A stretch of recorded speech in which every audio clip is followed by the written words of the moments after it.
Not content with your content? You've come to the right place. The Discontent Show with Joe Kuzma. Every brand starts with a story. Here's how you can grow your business by sharing it. Now, with today's topic, the host of The Discontent Show, Joe Kuzma.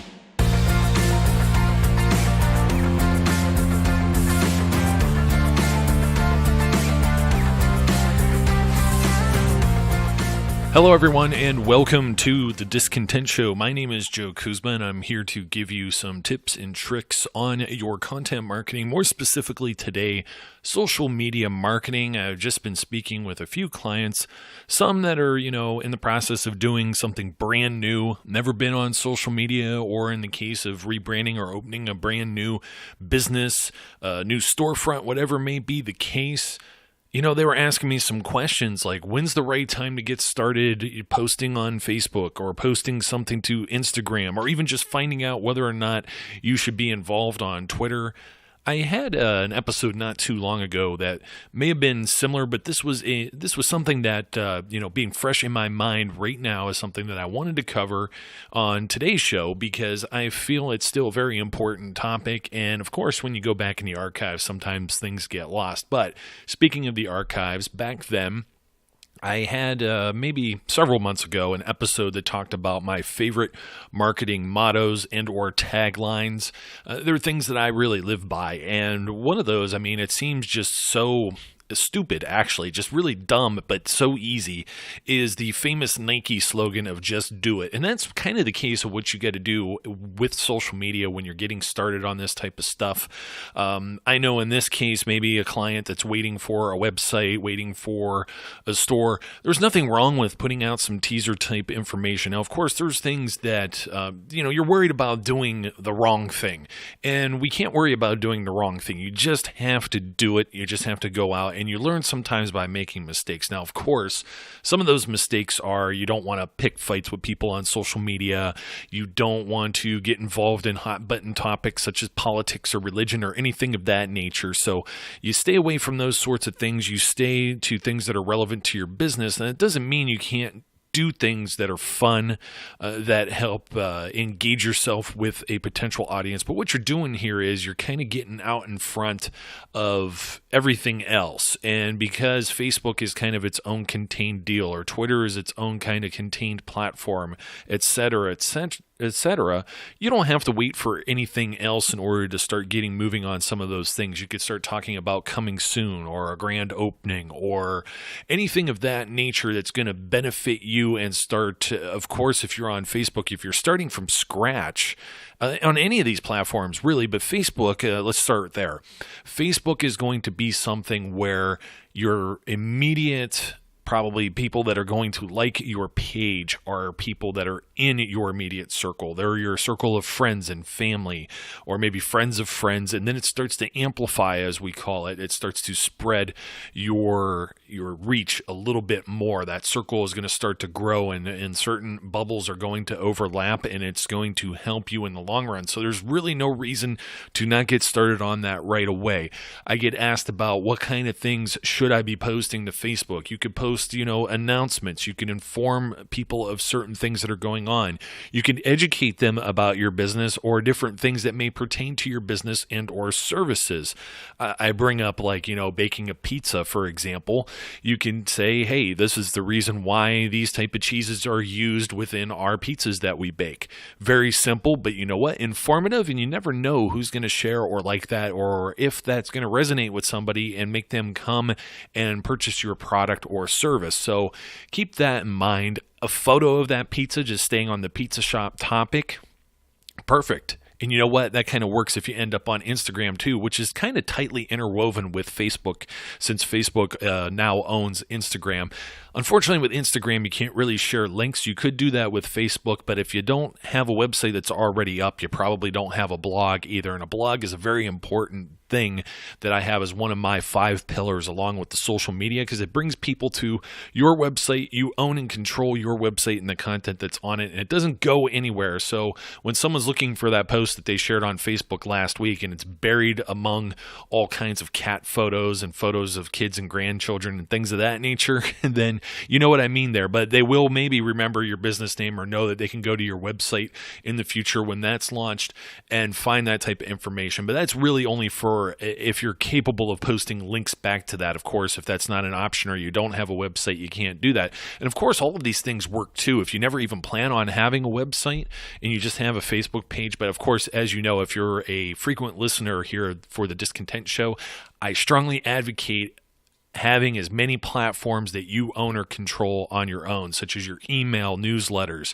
such as your blog and or website and your podcast. Social media, Facebook, you have to play in their sandbox. Same with Twitter, things of that nature. You even hear the stories about some accounts getting suspended, fake news, all those different things that are out there.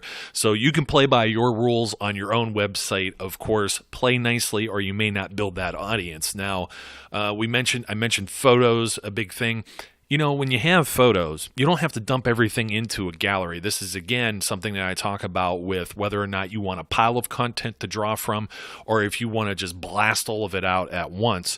And if you happen to have, let's say, if it's an event and you're talking about an event that just happened and you have 30 photos, you may not want to wean those out like, one per day or once every week. And then it takes you, the entire year for something that happened at the beginning of the year to get all those photos posted. So be wise, be smart in how you control trickling out your content. But at the same time, if you don't need to put up 30 photos of your products, put one at a time. Tease that, get some traction for that, get some reach. You're going to spread things out. And then, of course, coming back around, you go through all 30 of your photos. It takes you 3 months to do it. There's no harm in going back and reposting the ones that you've already done in a much similar manner. Of course, you're going to want to kind of mix it up. If you're on Instagram's all photos. That's great. People on Facebook, they might want to see or hear more from you other than just photos. So don't forget to use hashtags as well. I know I mentioned Facebook, but this is the big thing with Twitter. Twitter, you're really going out there and you're going to have to convince people to start following you, or they're going to have to find ways to find you because it's public. There's not as many things. Now, the same thing with a Facebook page. A Facebook page is going to be public, but you're probably going to be sharing it within your private profile, so it's still kind of just locked to your friends and family and immediate circle. When you go out into Twitter, it's a brave new world. It's wide open. Instagram, much the same way. Although, being tightly woven with Facebook, you could probably get some friends and family to start following you there. So it's kind of a mix of public and private. And of course, people have business pages and or private or locked down profiles. I know I do because I don't want my family and my kid and everything else out there in the general public. That's why I have a public facing Instagram and I also have a private one. And you want to separate your business from your public profiles when possible. So when you're on Twitter, if you're positioning yourself as an individual expert, such as myself as Joe Kuzma, I have a Joe_Kuzma is my handle. That's because I am me, but I also have my Facebook page is the Discontent Show. My Instagram is the same thing with Joe_Kuzma. It's a public facing profile, but you're trying to attract strangers, people you've never met, to follow your individual social media profiles. A little bit easier if you're on something like Pinterest or maybe even YouTube, where people are just searching almost like a plethora, a big gallery, a laundry list of different photos and videos, and you could attract people to become subscribers and followers in much that way, or even pin on Pinterest your different photos. But when we're talking about Instagram, Twitter, and Facebook, which a Facebook page without some money behind it sometimes, or getting some friends or some other advocates or social media influencers to help you drive that, which is really the case with all of them. But Facebook, a lot of it is really tailored to the individual user as just a person. So you think about how much you actually see business stuff. Unless you specifically request to see that stuff, you may not. So organically building on Facebook can be a little tricky or difficult. But using the hashtags, as I was mentioning, hashtags, when people are searching for a specific topic or something that's on a specific hashtag, this helps you get found, and you just never know. Somebody's going to follow you, and this can lead to bigger and better things down the road, because you just never know It could be somebody that's an advocate of yours that can help grow your brand or business, or it could be someone that just, makes a purchase. You make a sale, and it's all because you used a hashtag and they found you through that. How easy is that? I mean, now I always stress not to overdo it, because not only do I get asked what to post, or how to post, which is kind of the nuts and bolts of what I just spoke about with just doing it, just getting started. You don't want to overextend yourself, because more than likely in many cases, this is another hat or a side job or a hobby or gig or something that you have that is not your main bread and butter. You would like it to be, but it's not in a lot of cases. Or you're part of a business or a company or a small business agency, something of that nature, where this is now an added responsibility to everything else you have. So how do you do this and not lose your mind? Well, you need to make a schedule. And however you may do that, whether it's the old traditional pen and paper, you go down to a dollar store and you buy yourself a calendar and start writing out ideas. Just remember, if it's in that little square, things can move around. Don't stress yourself if you don't get a photo of a specific thing or you forgot. You could always rotate and do other stuff. But this is why I always say to have you want a strategy, you want a battle plan. I get asked what days and times. Well, it really depends on your audience. If you are located in a very specific region or area, then you know that you're in, let's say, the Eastern time zone. I'm in the Eastern time zone. I'm not really catering, although my show can be heard worldwide. And my specific marketing and branding type business is something that can be global. Perhaps Joe's Pizza Shop isn't. Joe's Pizza Shop is located in wherever, Ohio, and it's in the Eastern time zone. And when you post things now, you're going to try and get people maybe before lunch. So maybe you start posting something around 11 a.m. and you get to see how that may work or react.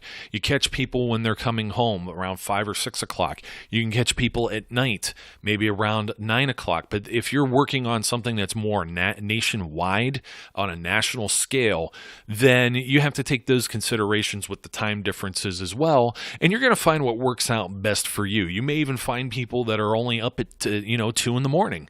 Very, very likely. And if you're working with something with you where you have an overseas audience, but you're in the United States, that very well could be the case. So these are things to keep in mind. A frequency and consistency now. I like that you at least get on social media and, at least every day you should be checking and seeing if people are commenting or asking questions, because you don't want to ignore your audience. However, to physically post and create content, it does take time. You have that nice little pile. You don't have to do it 7 days a week unless you have something where it's very easy to churn out that type of information and those type of posts and do it, and it's not time consuming or stressful to you. Good. That's just as like the greatest thing that I could possibly hear. I just know working with different industries, that's not always going to be possible. And it's kind of tough sometimes to come up with topics. It's tough to even talk about stuff here for the Discontent Show, coming up with subjects and topics and things of that nature. Got to have a game plan and know what kind of roadmap we have going forward. What are our milestones? What are we trying to get at? So keep that in mind. But I like to see everyone get on there. If it's once a week, twice a week, 3 times a week, you decide that. If you're involved in business and this isn't something that's, an entertainment-based profile that you have on social media, you're probably looking at somewhere between Monday and Friday. And you know your industry best because there are some industries where people, maybe they're working a certain type of office or desk job and they're already checked out on Fridays. They get a case of the Mondays. So you want to work on those Tuesdays and Thursdays. Sometimes Wednesdays can be very good for posting because you're in the middle of the week, the hump day, right? Saturdays. Sometimes you can catch people on Saturdays, but you also have to know your audience. Is it better for you to post in the morning? Is it better for you to go in the afternoon? Maybe people are gone, vacations, busy with activities all day Saturday and Sunday. So these are the type of considerations you have to make. And it's not a one size fits all. As I said, you're going to need to just do this. You're going to have to get out there, kind of stick your neck out a little bit. Don't be afraid because you're going to learn by doing. And even if it means that you do something and it's a mistake, it's going to help you build and grow and become a pro with this type of stuff. So then maybe you're sitting in my seat sometime years down the road and we could both chat over an adult beverage and share some war stories about the different things that we got right or screwed up. So one last thing, and this is a very important one, but it's don't get discouraged. The biggest thing to do on social media is to just be consistent, because you know what? Not everyone's going to hit the like button or the little heart or whatever be the case on whatever platform you're on to show you that they like what they're seeing. But it doesn't mean that they're not seeing it, and it doesn't mean that they don't like it. I don't know. It's just, you get some people that'll hit like on every single thing that they see. You know, the same people that will share these kind of things too. Share or die. We all see these funny little posts that people end up sharing on our own timelines everywhere, right? But it doesn't work like that for most of the general public. They're going to be content. You know, you just want to give them an update. They're going to see it. Sometimes they're going to scroll by it. Sometimes they're not. So don't get discouraged if you don't have all of these likes, shares, page likes, and things of that nature. These things are going to grow over time. And you're going to be suggested in different places where you're not really thinking about it. Like if somebody goes into a search box on, the top of the Facebook page, or if you're in the app that has the little, spyglass or whatever, and you start to type something in there, you show up in search because you know what? You've been doing the right things. You've been consistently putting content out on your social media. Somebody does a Google search for you. Your Twitter profile may even show up higher than your website. And that's going to lead people back to you. They're going to see, hey, you know what? Looks like this place is still in business. They're very active. It helps build your reputation. And it's also going to help build your SEO, or search engine optimization. So these different people can find you. And, hopefully it does good for your business. So again, don't get discouraged. I like to call those vanity numbers. They in the long term, they don't mean a whole lot unless you're spending a lot of money on social media, because then you got to put dollars to cents. In a lot of case, you're going to look at this return on investment. Your investment's only going to be sweat equity. If it's something different and you're putting physical money in this, either hiring a social media manager or running paid ads, then you may want to pay attention to those vanity numbers a little bit more, just to kind of see your reach, see your engagement, and see if what you're doing is working, and if you have to switch gears and maybe do something else. But by all means, everything that gets posted on the web is never going to be surefire, go viral, go nuts. Everyone's going to see it and love it. Doesn't work that way, because if it did, we would all be millionaires. So I hope you take this to heart. I hope you enjoyed today's episode. As always, leave comments for me. Leave them in the comments section. I'm checking them all the time. Or shoot me a message over on my website at joekuzma.com. And don't forget to subscribe. Until next time, my name is Joe. I encourage all of our listeners to be safe, be good, and I'll catch you later. Hi folks, this is Joe Kuzma. No, don't worry, you're not hearing things twice. I'm just here to say, from the bottom of my heart, thank you for listening to today's show and being a follower and subscriber of the Discontent Podcast.